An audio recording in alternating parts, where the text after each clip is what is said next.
تازه خبر اشرف غني د حقاني شبکې سره په مذاکرې کې دی چې بیرته کابل ته راستون شي. دا چې طالبان ورته څه شرط ایښی او اشرف غني څه غوښتنه کړې، جزئیات همدې ویډیو کې وګورئ او چینل سبسکرایب کړئ.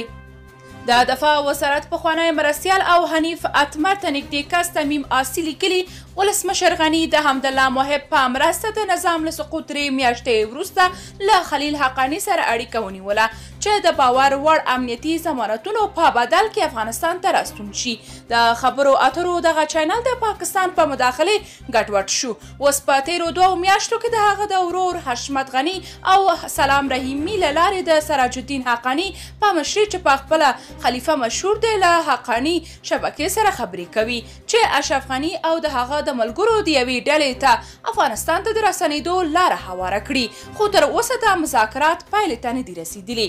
خلیل حقاني اوس هم په دلمان کې د اشرف غني په شخصي کور کې ژوند کوي او غني په بدل کې د امنیتي ضمانت غوښتنه کړې ده. د غني د رسنیدو په کاروان کې د پخواني حکومت څو مشهورې څیرې معصوم ستانکزی او نور شامل دي.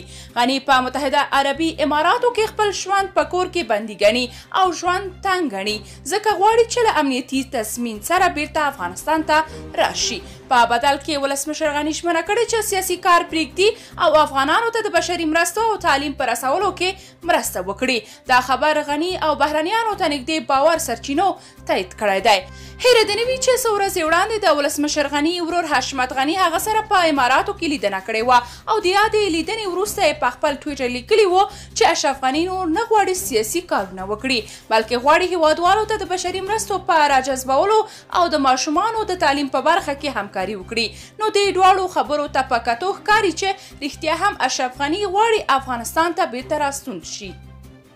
درنو لیدونکو، تاسو د دې موضوع په اړه کوم نظر لرئ؟ کمنټ کې شریک او چینل سبسکرایب کړئ.